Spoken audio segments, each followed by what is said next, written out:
لیکن ہمارے پڑوس میں کھلا ہوا آنگن ہے، ہمارے پڑوسی کا کھلا ہوا آنگن ہے، کبھی کبھی اس آنگن میں روز چراغ جلتا ہے، وہ میرے پڑوسی کا چراغ ہے، لیکن وہ اپنے گھر میں اپنے آنگن میں چلاتا ہے، اور اس آنگن میں اس چراغ کی روشنی کبھی کبھی میرے گھر پہ آتی ہے۔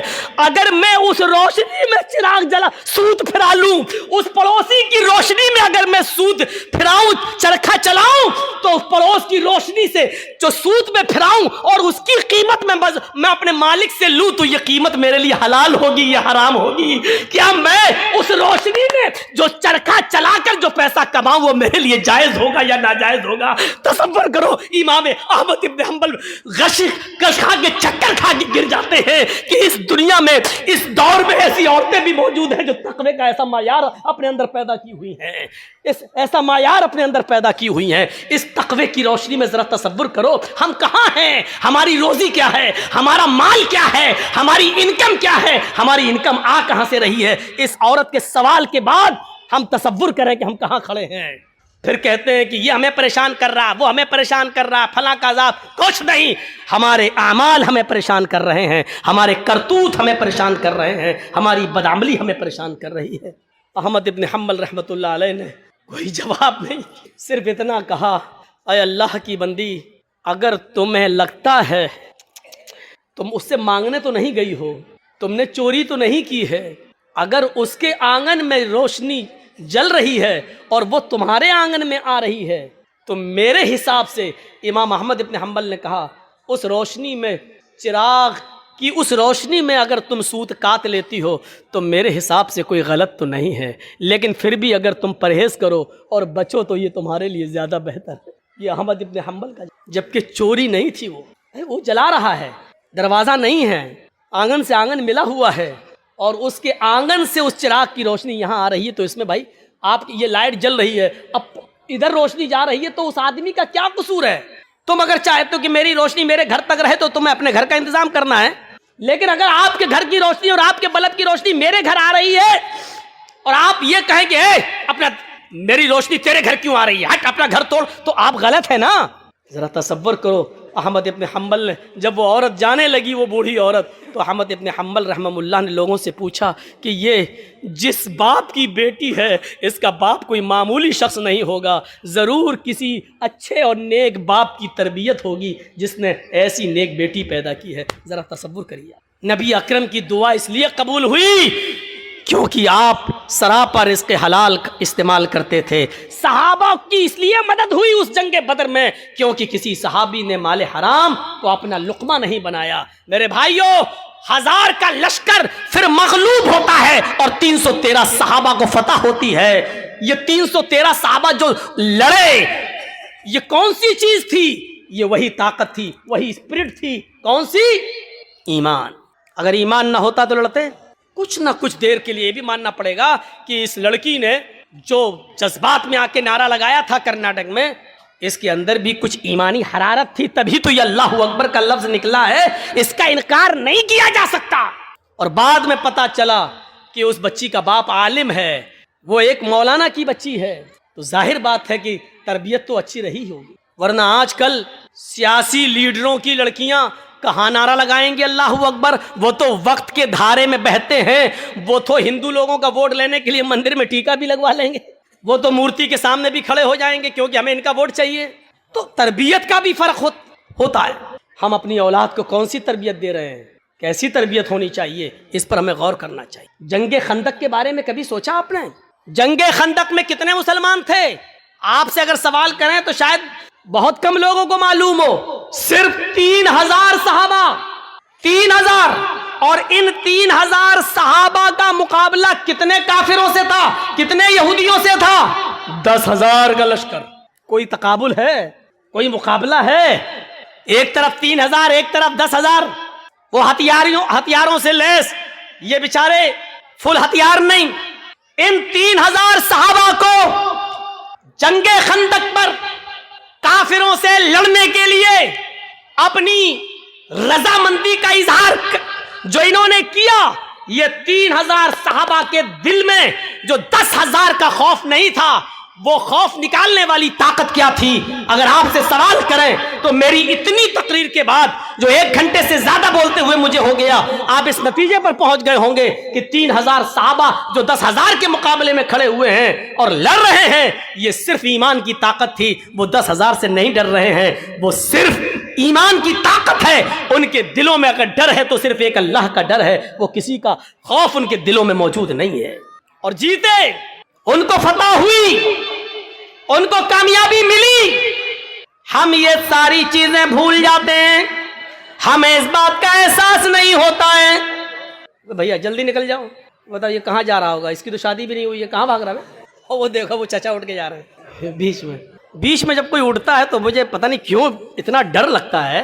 ایک بار حیدرآباد میں پروگرام کر رہا تھا نا، تو بیچ میں ایک آدمی اٹھ گیا تو مجھے پتہ نہیں، اٹھا پیشاب کرتا ہے، سیدھے آیا میرا مائک پکڑ کے اور مائک پھینک دیا اٹھا کے. اور پھر اس کے بعد انڈے چلے، ٹماٹر چلے، جوتے چلے، چپل چلی. تو اس دن سے ایک دہشت تو ہوتی ہے نا، پھر بیچ میں اٹھ رہا کہ پھر کوئی کھڑا نہ ہو جائے. تو وہ اس دن سے یہ ہے بات بھائی، جس کو اٹھنا ہوا کرے وہ پیچھے بیٹھا کرے، جب چاہے تب نکل جائے. جو آدمی آگے بیٹھتے ہیں ان کو معلوم ہے نا ان کو کتنی بار پیشاب آتا ہے. زیادہ آتا تو پیچھے بیٹھو. اور میری تقریر ہو رہی ہے، پتہ نہیں پیشاب کیوں نہیں روک پاتے ہیں آپ لوگ. لوگ تو دل کی دھڑکنیں روک لیتے ہیں. ایک بار ڈاکٹر کے پاس گیا، ڈاکٹر میرا، ہم نے کہا ڈاکٹر صاحب ذرا وہ دیکھ لیجئے میرا پلس. بولا نہیں تمہارا تو ہائی ہوگا. ہم نے کہا ارے دیکھ لیجئے ڈاکٹر صاحب، اس کے بعد دوا. لیکن اب میں مان نہیں سکتا، ہمیں وہ تھرمامیٹر لگانے کی ضرورت ہی نہیں ہے. آپ کا پلس دیکھنا ہی نہیں ہے، آپ کا وہ کیا بولتے ہیں اس کو، بی پی، وہ آپ کا ہائی ہوگا، وہ کچھ بڑا ہی ہوگا، نیچے نہیں ہو سکتا ہے. میں نے کہا ڈاکٹر صاحب سن پڑ رہے ہیں، ہاتھ پیر ذرا کپ کپی سی ہو رہی ہے. کہتا کہ جب آپ کی تقریر سن کے ہم لوگوں کے لیول ہائی ہو جاتے ہیں، ہم لوگوں کا بی پی ہائی ہو جاتا ہے، تو آپ کا کیسے لو ہو سکتا ہے؟ اس نے چیک نہیں کیا، اللہ کی قسم چیک نہیں کیا، ایسی دوا دی. بولا آپ کا نہیں کریں گے، ہمیں قسم ہے ہم بھی نہیں کریں گے آپ کا. اور نہیں کیا. پتہ نہیں، وہ دیکھو بیچارے، دیکھو اب کیا کریں گے گھر جا کر. اچھا جتنا بولتے ہیں اتنا اور لوگ اٹھتے ہیں. تھوڑی دیر بیٹھ جاؤ بھائی، تھوڑی دیر بیٹھ جاؤ. اب ان کو کیا بولیں ہم. وہ چچا جا رہے ہیں بیچارے، اب تو چچی کے لائق بھی نہیں، پھر بھی جا رہے ہیں. کیا کریں گے جا کے. اچھا چلیے، اب آپ لوگ جاگ گئے ہیں، تھوڑی بہت نیند آ رہی ہوگی، اس کا غلبہ ختم ہو گیا ہے. سنیے تو اب آپ اندازہ لگائیے، وہ خندق 10,000 کا مقابلہ 3,000 سے، اور جیتے. کیا چیز تھی؟ وہی اللہ کا خوف، وہی اللہ کا ڈر. جیسے ایک پولیس والے میں یہ طاقت ہوتی کہ وہ اکیلا نہیں، سرکار کی طاقت ہے اس کے پاس، ایسی جو پکا سچا مومن ہے وہ ڈرتا نہیں ہے. اللہ کی طاقت ہے اس کے پاس، ایمان ہے اس کے پاس، ایمان کی طاقت ہے اس کے پاس، اس کو خوف نہیں ہوتا ہے، وہ لڑتا ہے، آمادہ ہو جاتا ہے. یہ واقعہ سنایا ہے، لیکن پھر بھی آپ کو سنا دیتا ہوں. سمیہ رضی اللہ تعالیٰ عنہ کا کیا میٹر تھا. ابو جہل کے سامنے کھڑی ہے، طبقات کے الفاظ ہیں، ابن سعد نے نقل کیا ہے کہ اس نے سمیہ کے کپڑے تک پھاڑ دیے، پھر بھی کہتی ہے نہیں اللہ ایک ہے. ابو جہل نے نیزہ لیا، نیزہ، طبقات کے الفاظ، وہ نیزہ اس کی شرمگاہ میں داخل کر دیا. سننا بہت آسان ہے، لیکن ایک ہلکی سی کھرونچ ہم برداشت نہیں کر سکتے ہیں. اس کی تو شرمگاہ میں نیزہ ادھر سے ڈالا، اس طرف نکال دیا، اور ہاتھ پیچھے سے بندھے ہوں، وہ نیزہ پکڑ کے نکال بھی نہیں سکتی ہو. اور ایسی کنڈیشن میں بھی دیکھیے ایمان کی طاقت کیا. وہ یہ نہیں کہہ رہی اللہ میری حفاظت فرما، اللہ مجھے بچا لے اس دشمن سے، یہ نہیں کہہ رہی ہے. اس کی زبان سے جو جملے نکلتے ہیں وہ جملے یہ، یا ربی ثبت قدمی علی دینک، اے اللہ اس کی دی ہوئی سزاؤں پر میرے قدموں کو ثابت رکھنا، میرے ایمان پر، کہیں اس کی سزائیں مجھ سے میرا ایمان نہ چھین لیں. جان جا رہی جائے، روح نکلتی نکل جائے، لیکن ایمان، میری آخری حالت میں ایمان نہ نکل جائے. کہیں ایسا نہ ہو کہ اس کی دی ہوئی تکلیفیں میں جھک جاؤں اور اس کی بات مان لوں اور ایمان سے ہاتھ دھو بیٹھوں. ایسا نہ ہو کہیں. ثبت قدمی علی دینک، اے اللہ اپنے دین پر، اپنے اس ایمان پر میرے دل کو ثابت قدم رکھنا، میرے قدم کو ثابت رکھنا، میں بہکنے نہ پاؤں، ایمان مجھ سے نہ چھین لیا جائے. یہ دعا اس کے منہ سے نکل ہے. ہم لوگ تو جلسہ ختم ہونے کے بعد کہتے ہیں اللہ جب تک زندہ رکھنا ایمان پر، اسلام پہ رکھنا، اور جب خاتمہ ہو تو ایمان پر ہمارا خاتمہ فرمانا. ہو گئی تقریر ختم، جاؤ. اب 1 سال کے بعد جب جرجیت صاحب آئیں گے تب تک آپ اسلام پہ عمل کریں گے. کوئی مر گیا تو وہ ایمان پر اس کا خاتمہ ہوا ہے. ہم نے سب کچھ دعاؤں کو ہی سمجھ لیا ہے. صحابہ کرام سب کچھ کرنے کے بعد دعا کرتے تھے. اللہ کے رسول پہلے اللہ پر بھروسہ کیے، 313 لوگوں کو نکال کے لائے 313 صحابہ نے اپنی زندگی اپنی ہتھیلی پر رکھ لی، سر پہ کفن باندھ لیا کہ اب گھر لوٹ کے نہیں جانا ہے، 1000 کا لشکر سامنے، اب اللہ کے نبی دعا کر رہے کہ اللہ اگر یہ 313 مٹ گئے تو کبھی زندگی میں تیرا نام لینے والا کوئی نہیں ہوگا، اب یہ تو سوچ لے اے میرے پروردگار ان کو زندہ رکھنا ہے یا نہیں، اگر تجھے اپنی عبادت باقی رکھنا ہے تو ہماری حفاظت فرما، اگر اپنی عبادت باقی نہیں رکھنا ہے تو ہم مرتے ہیں مر جائیں کوئی پرواہ نہیں۔ میرے بھائیوں تصور کرو ہم نے کیا کیا اپنے آپ کو، بس حرام کھاتے جا رہے ہیں کہ اللہ ہمیں حرام کھانے سے بچا لے، ساری برائیاں، ہم شراب پیتے جا رہے ہیں پھر کہ اللہ ہمیں شراب کی لت لگ گئی، اللہ ہمیں شراب سے بچا لے۔ اللہ کے بندے پہلے سب کچھ چھوڑ پھر دعا کر، اللہ کے بندے پہلے حرام چھوڑ اور حلال کھا اور اس کے بعد دعا کر کہ اللہ مجھے اب جو حلال کھایا ہے اسی پر قائم رکھنا، اے اللہ حرام کا لقمہ میرے حلق کے نیچے نہ اترنے پائے۔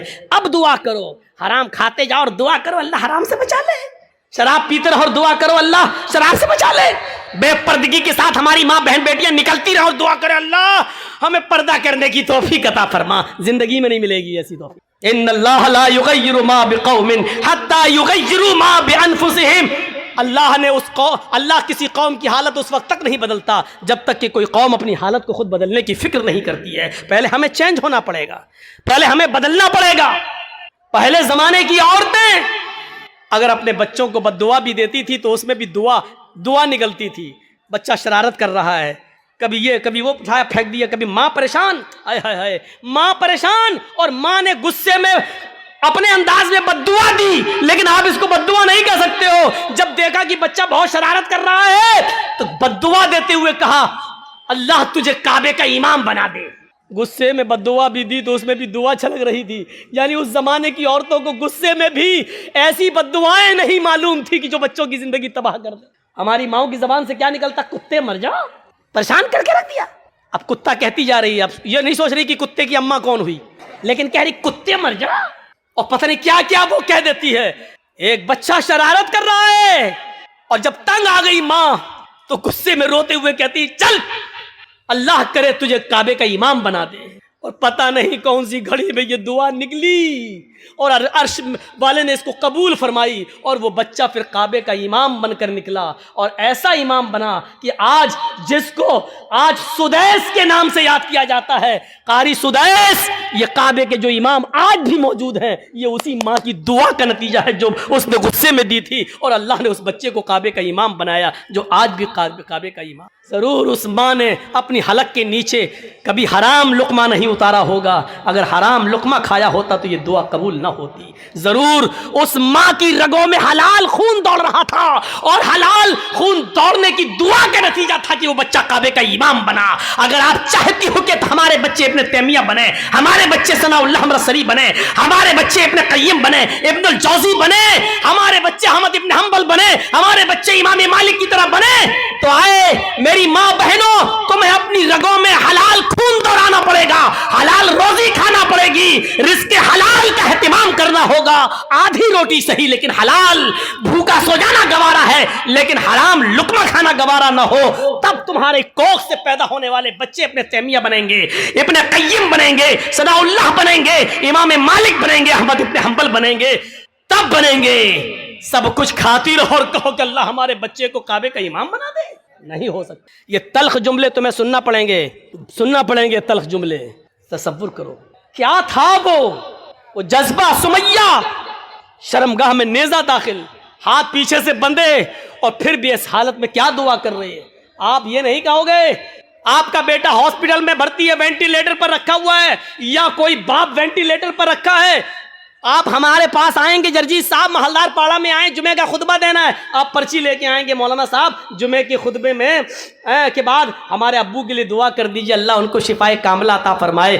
ایسے موقع پر بھی آپ کو اس دعا کی فکر ہوگی کہ ہمارے ابو کے لیے دعا کر دو کہ اللہ ان کو شفا دے، لیکن اس موقع پر دعا یہ نہیں ہوگی کہ اللہ رب العالمین سے یہ دعا کیجئے کہ میرے باپ کا خاتمہ ایمان پر ہو، وہ اس دنیا سے جائے تو گناہوں سے پاک کو صاف جائے. اللہ میرے باپ کو گناہوں سے توبہ کرنے کی توفیق عطا فرما. یہ دعا آپ نہیں کروائیں گے مسجد کے امام سے اور جرجیت صاحب سے, آپ دعا یہ کروائیں گے کہ کہو اللہ تعالیٰ ان کو شفائے کاملہ اور عاجلہ عطا فرمائے. میں یہ نہیں کہہ رہا ہوں کہ یہ دعا کرنا غلط ہے, جائز ہے, لیکن سنو, حضرت سمیہ نے اس موقع پر یہ نہیں کہا اللہ میری حفاظت فرما, اللہ اس نے نیزہ مارا ہے تو مجھے شفا دے, اللہ میری شرمگاہ میں جو زخم ہو گیا ہے اس کو ٹھیک کر دے. اس نے یہ دعا نہیں کی, اس نے دعا یہ کی یا ربی ثبت قدمی علی دینک, اے اللہ اپنے دین پر, اللہ ایمان پر میرے قدم کو ثابت رکھ دے, اے اللہ ایسا نہ ہو کہ اس کی تکلیفیں مجھ سے میرا ایمان چھین لیں. یہ کیا چیز تھی؟ یہ ایمان تھا, یہ ایمان تھا. یہ کون سا جذبہ تھا؟ آئیے ذرا مجھے اس جذبے کی طرف لے کر چلیے اور بتائیے یہ کون سا جذبہ تھا کہ حضرت ابراہیم علیہ السلام کو حکم ہوتا ہے کہ اپنی بیوی ہاجرہ کو اور چھوٹے بچے اسماعیل کو بیابان جنگل میں چھوڑ کر چلے آؤ.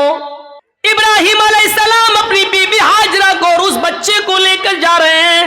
اس وقت تک بیوی کو پتا نہیں کہ یہ مجھے لے کے کہاں جا رہے ہیں. میرا شوہر ہے, جہاں جا رہا ہے میں بھی جاؤں گی, میرا شوہر ہے, مجھے ان کے ساتھ چلنا ہے, میرے پتی ہے, مجھے ان کے ساتھ جانا ہے.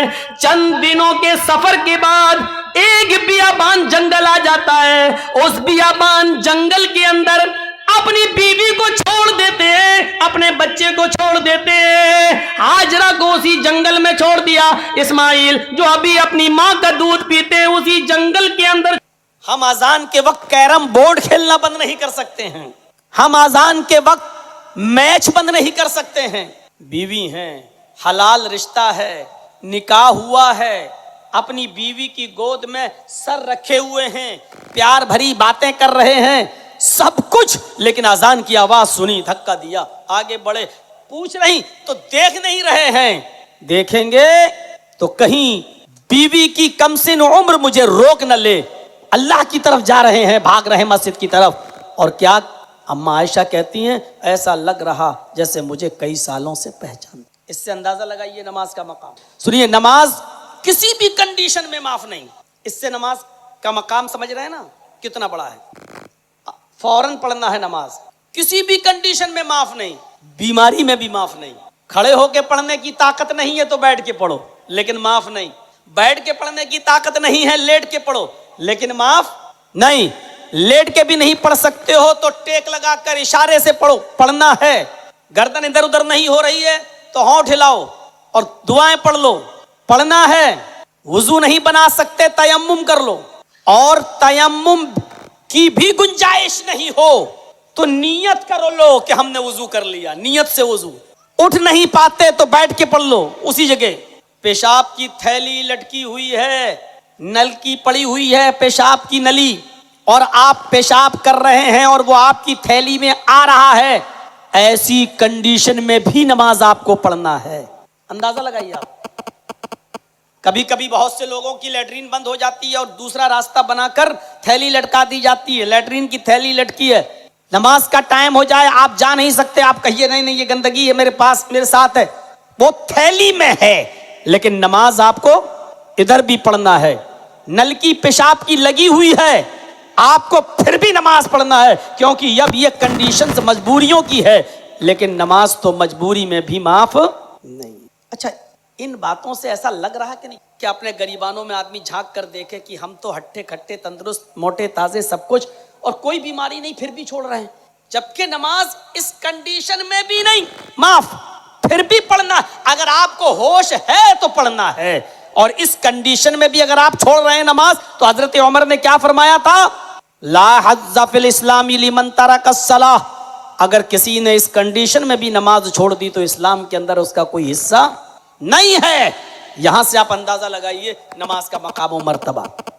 لیکن اس نماز کی روح کیا ہے؟ تقویٰ. یہی نماز اگر آپ نے محلے والوں کے ڈر سے پڑھی, یہی نماز اگر آپ نے سماج کے ڈر سے پڑھی, یہی نماز اگر کسی طالب علم نے استاذ کے ڈر سے پڑھی, یہی نماز اگر آپ نے اپنے ماں باپ کے ڈر سے پڑھی, یہی نماز اگر آپ نے گاؤں والوں کی سزا کے ڈر سے پڑھ لی, تو یہی نماز بے روح ہو گئی, یہی عبادت بیکار ہو گئی, یہی مردہ عبادت ہو گئی. عبادت کے اندر سے روح نکل گئی ہے, تقوی نکل گیا ہے. اب ایسی نماز اللہ کے یہاں قابل قبول ہی نہیں ہے. جس نے اس نماز کو اللہ کے لیے نہیں پڑھا, جس نے محلے والوں, گاؤں والوں اور سماج والوں کے ڈر سے پڑھا ہے, من صلی یرائی فقد اشرک, اللہ کے نبی نے فرمایا جس نے دوسرے کو دکھانے کے لیے نماز پڑھی اس نے شرک کیا. پورے ہفتے نہیں, جمعے میں سب سے آگے بیٹھے ہیں پہلی صف میں, سعودی عرب کا رومال بھی ڈال لیا, جنت الفردوس بھی لگا لی ہے, اگلی صف میں بیٹھے ہیں. آج کیوں آئے ہو؟ آج جمعہ ہے.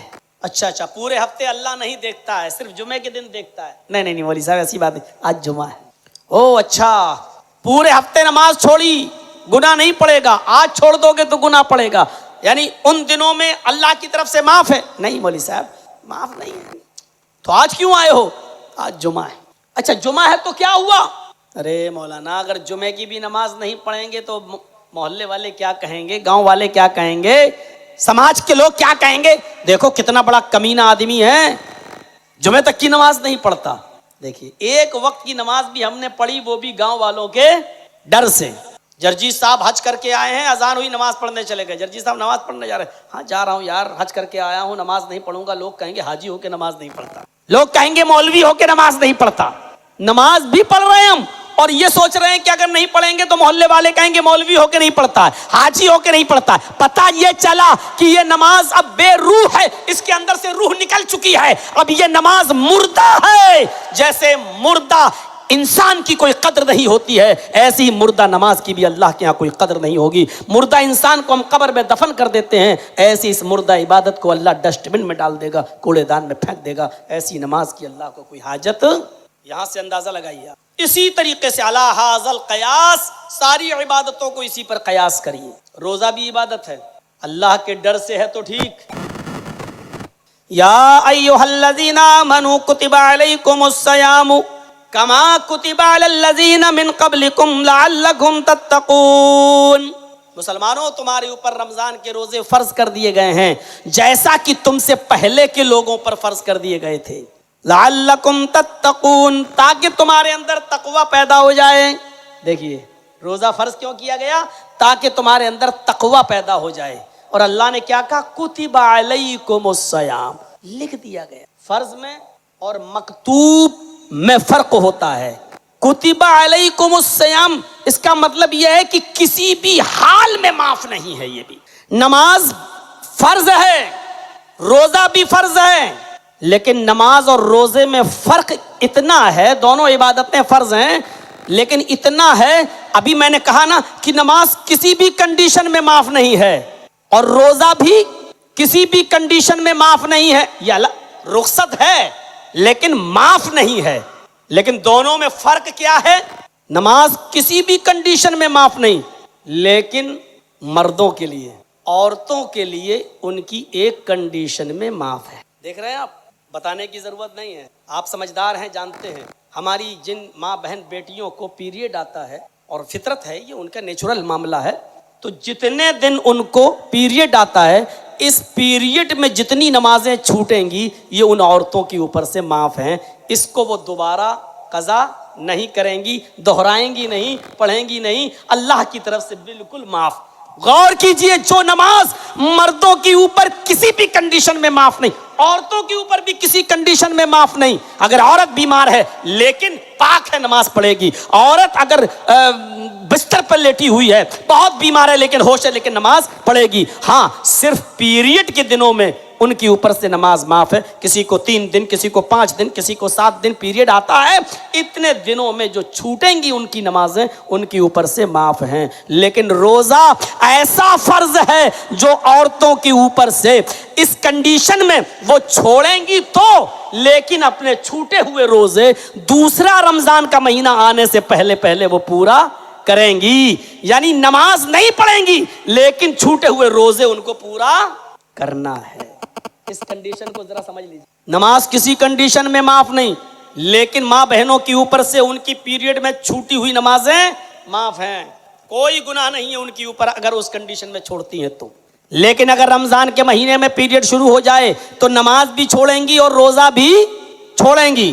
مثلاً آپ کے ہاں 5:30 بجے سورج ڈوب رہا ہے, 5:30 بجے روزہ افطار کا ٹائم ہو رہا ہے, اور آپ کے گھر کی کسی بھی عورت کو 5:25 پر پیریڈ شروع ہو جائے, یعنی روزہ افطار میں صرف 5 منٹ باقی رہے, ابھی 5 منٹ ہے لیکن اس کو 5:25 پر پیریڈ آ گیا, تو یہ روزہ اس کا نہیں مانا جائے گا. اب تک جو رکی تھی اس کا ثواب اس کو ملے گا, اللہ ثواب دے گا, لیکن اس روزے کو وہ مانے گی نہیں. اب اس روزے کو بھی بعد میں پورا کرنا ہے, اور جتنے روزے اس کے بعد چھوٹیں گے وہ سب بعد میں پورا کرنا ہے. اب آپ کہیے کہ جرجیت صاحب 5 ہی منٹ تو رہ گئے تھے, وہ اپنی جگہ پر اللہ اس کے بھوکا اور پیاسا رہنے کی نیت کو جانتا تھا, اس لیے اس کو ثواب تو دے گا, لیکن روزہ اس کا نہیں مانا جائے گا, کیونکہ افطار سے پہلے وہ پیریڈز کے شکار ہو گئی, اس لیے یہ روزہ اس کا بیکار کا مطلب نہیں مانا جائے گا, ثواب کے اعتبار سے بیکار نہیں ہے. اللہ اس کو, اس عورت کو اس روزے کا ثواب دے گا, لیکن چونکہ پورا نہیں کر پائی اور اس کو پیریڈ آ گیا, اس لیے اس روزے کی قضا بعد میں وہ کرے گی. تو میرے بھائیوں, نماز بھی چھوڑے گی, روزہ بھی چھوڑے گی, لیکن نماز کو نہیں دہرائے گی, قضا کرے گی, لیکن روزے جتنے چھوٹ جائیں وہ بعد میں پورا کرے گی. سمجھ لیا آپ نے اس مسئلے کو. سفر میں ہیں آپ, روزہ چھوڑ سکتے ہیں, بعد میں پورا کر لیجیے. بہت بوڑھے ہو چکے ہیں, روزہ نہیں رکھ سکتے, اب آپ بہت کمزور ہیں, ڈاکٹر نے منع کر دیا, تب بھی روزہ معاف نہیں ہے, تب بھی آپ کو ایک محتاج, ایک مسکین کو کھانا کھلانا ہوگا, فدیہ دینا ہوگا, یعنی اس کے بدلے میں کچھ نہ کچھ کرنا ہوگا. اگر باپ نہیں دے سکتا تو اس کا بیٹا اپنے باپ کی طرف سے دے گا. غور کیجئے میرے پیارے ساتھیوں, لیکن ایک مسکین کو, ایک محتاج کو وہ کھانا کھلائے گا. آپ اندازہ لگائیے, فدیہ ہے یہ. ہاں, اگر آپ دائم المریض ہیں, ڈاکٹر نے کہہ دیا ہے کہ اب آپ صحیح نہیں ہوں گے, جب تک آپ زندگی ہے دوا کھاتے رہیے, اب آپ روزہ نہیں, آپ کو صبح دوپہر شام ہر وقت دوا کھانا ہے, تب آپ روزہ چھوڑ سکتے ہیں. لیکن چونکہ دائم المریض ہیں, اس لیے روزہ تو آپ نہ رکھیں, لیکن اس روزے کے بدلے میں آپ کو بھی ایک فدیہ دینا پڑے گا, ایک مسکین کو کھانا آپ کو بھی کھلانا پڑے گا. تو یہ یاد رکھیے, تو روزے کی روح بھی کیا ہے؟ تقویٰ. اس لیے اللہ نے فرمایا کہ آئے لوگوں, اللہ کے نبی کہتے ہیں کہ قیامت کے دن ہر عبادت کا ثواب اللہ فرشتوں سے کہے گا میرے بندوں کو دے دو, لیکن روزے کا انعام اللہ خود دے گا, اور کیا کہے گا؟ فَإِنَّهُ لِي وَأَنَا أَجْزِي بِهِ, میرے بندوں کو روزے کا انعام میں اس لیے دوں گا کہ روزہ میرے بندے نے صرف میرے لیے رکھا ہے, اس لیے انعام بھی میں اپنے ہاتھ سے دوں گا.